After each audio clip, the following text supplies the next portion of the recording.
Hello friends, नमस्कार दोस्तों और मेरे प्यारे बच्चों। आज फिर से आपका स्वागत है मेरे यूट्यूब चैनल पर। आज हम आपको एक गंभीर विषय पर प्रस्तुति देने जा रहे हैं, पर्यावरण प्रदूषण पर। जैसे कि जिस धरती ने हमें जन्म दिया है, आज वही हमारी लापरवाही के कारण बीमार हो रही है। इस तरह से तो यह काम नहीं चलेगा। तो हमें स्वच्छ पर्यावरण रखना है और सुरक्षित भविष्य करना है। तो आज की वीडियो में हम संकल्प लेते हैं कि पर्यावरण बचाएंगे और जीवन हम अपना भी बचाएंगे। तो आज का टॉपिक हमारा रहेगा, निबंध है ये, पर्यावरण प्रदूषण। देखिए किस तरह से आपको एग्जाम में कक्षा 10 व 12 के लिए ये मैंने निबंध आपके लिए बनाया है आज। तो इसका तरीका देखिए किस तरह से हमें एग्ज़ाम में लिखना है, जिससे कि एग्जामिनर का मन खुश हो जाए। तो देखते हैं, सबसे पहले डालेंगे निबंध पर्यावरण प्रदूषण, उसके बाद डालेंगे हम प्रस्तावना। ठीक है, इस तरह से पहले नंबर पर आता हमारा प्रस्तावना, उस दूसरे नंबर पर आता हमारा प्रदूषण का अर्थ। थोड़ा थोड़ा प्रदूषण का अर्थ भी बताकर हमें चलना है। और ये वे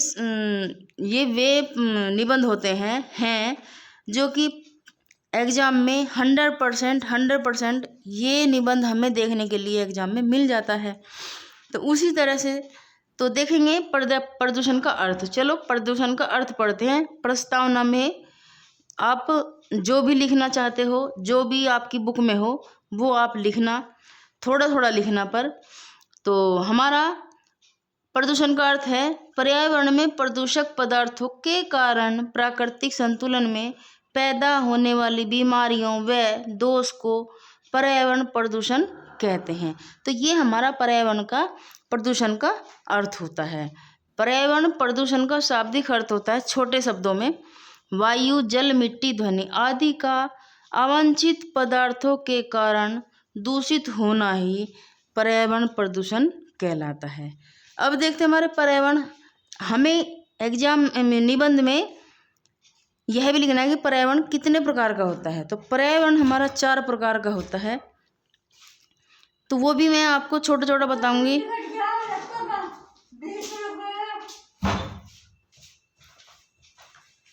चार प्रकार का होता है। पहले नंबर पर आ जाता हमारा जल प्रदूषण। जैसे हमारा नदियों, झीलों या महासागरों जैसे स्रोतों में कीटनाशक पदार्थों के मिश्रण से ही जल प्रदूषण उत्पन्न हो रहा है। ठीक है, अगला हमारा पर्यावरण का प्रकार आता है वायु प्रदूषण। वाहनों, कारखानों और जलने वाले ईंधनों से निकलने वाला धुआं हवा को प्रदूषित करता है। अब चलते हैं, नेक्स्ट प्रकार हमारा कौन सा होता है। नेक्स्ट प्रकार आ जाता है हमारा भूमि प्रदूषण।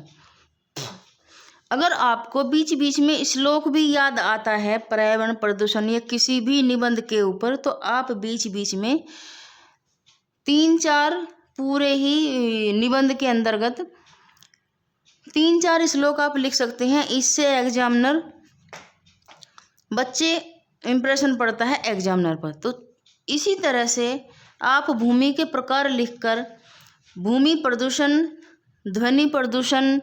ध्वनि प्रदूषण में देखो क्या आता है, वाहनों का लाउड स्पीकर, कारखानों से निकलने वाला शोर पर्यावरण में ध्वनि प्रदूषण उत्पन्न करता है। अब देखते हैं, वो तो थे हमारे प्रकार और नुकसान। ठीक है, अब हमारे आ जाते हैं प्रदूषण के समाधान। तो समाधान में एक मैंने श्लोक डाला है, पर्यावरण है हम सबकी जान, इसलिए करो इन सभी प्रकार के प्रदूषण में समाधान, करो इसका सभी सदैव सम्मान। इसके आगे चलते हैं कि प्रदूषण के समाधान के लिए हमें क्या करना चाहिए। तो पहले नंबर पर हमें अधिक से अधिक तो हमें पेड़ लगाने चाहिए। दूसरे नंबर पर कूड़ा कचरा एक जगह ही फेंके, जगह जगह ना फेंके। तीसरे नंबर पर आ जाता हमारा जल का बचाव। तो हमें जल का बचाव, जल को सुरक्षित और ढककर रखना चाहिए और नदी नालों को कम से कम गंदा करना चाहिए। चौथे नंबर पर आ जाता है हमारा रासायनिक प्लास्टिक। रासायनिक व प्लास्टिक का कम प्रयोग करें। इस तरह से यहाँ पर हमारा आज पर्यावरण प्रदूषण का हमारा निबंध का टॉपिक यहीं पर समाप्त हो जाता है। इन सब के लिखने के बाद हमें लास्ट में 4 लाइन श्लोक के साथ लिखनी है और इस तरह से आज का निबंध हमारा पूरा हो जाता है। और यह निबंध बहुत बहुत ही महत्वपूर्ण एग्जाम के लिए हो जाएगा। इसी तरह से आज मैं आपको बता दूं कि कितने महत्वपूर्ण आपको निबंध याद करने हैं एग्जाम के लिए। जल्दी से एग्जाम के तैयारी में जुट जाइए और अच्छे से मन लगा के पढ़िए। तो आज मैं आपको कुछ निबंध एग्जाम की तैयारी के लिए बताऊंगी। जैसे कि पहले नंबर पर आता हमारा बेरोजगारी, दूसरे नंबर पर आता है हमारा, ये निबंध हमारे 11 निबंध हैं। तो ये हमारे बहुत ही महत्वपूर्ण एग्जाम के लिए होने वाले हैं। इनमें से 4 तो आपको 100% करने ही होंगे, लेकिन फिर भी किन किन निबंधों पर नज़र रखनी है या किन किन निबंधों को पढ़कर आपको एग्जाम के लिए जाना है। बेरोजगारी 1, यानी कि 1 नंबर पर आती है हमारी बेरोजगारी। दूसरे नंबर पर आती है हमारी बेटी बचाओ बेटी पढ़ाओ। तीसरे नंबर पर आ जाएगा हमारा आतंकवाद की समस्या व समाधान। चौथे नंबर पर आता है हमारा पर्यावरण प्रदूषण समस्या व समाधान। जो मैंने आपको बताया है वो भी मैंने इसके अंतर्गत दे दिया है। ठीक है, अब चलते हैं 5वें नंबर पर, वृक्षारोपण का महत्व व लाभ हानि। 6ठे नंबर पर आता हमारा भारत में जनसंख्या वृद्धि की समस्या। 7वें नंबर पर है हमारा दहेज प्रथा पर निबंध। किस तरह से इस दहेज से छुटकारा पा सकते हैं और किस तरह से हमें नुकसान हो रहा है। अब आता हमारा 8वां निबंध हमारा साहित्य समाज का पथ प्रदर्शक कैसे हो सकता है।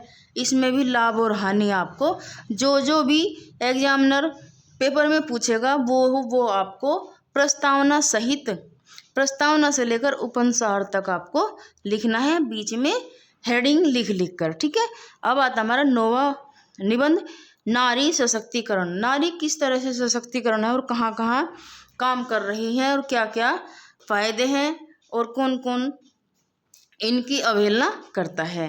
अब आता हमारा 10 नंबर का निबंध नई शिक्षा नीति। नई शिक्षा नीति के अंतर्गत कितने फेरबदलाव किए हैं, तो ये सब आपको इसी तरह से लिखनी है।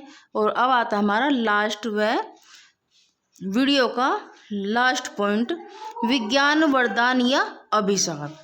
विज्ञान वरदान या अभिशाप, इसमें भी लाभ हानि और उपसंहार तक आपको ये सब लिखना होगा। सही तरीका यही है जो मैंने आपको बताया है। बीच बीच में 2-4 श्लोक अगर आप डाल दोगे तो आपके 6 में से 6 नंबर आपको कोई भी नहीं काटने वाला। आज की वीडियो मेरी यहीं पर समाप्त होती है। अगर आपको अच्छी लगी हो तो लाइक कमेंट सब्सक्राइब करें, ज़्यादा से ज़्यादा मुझे फॉलो करें।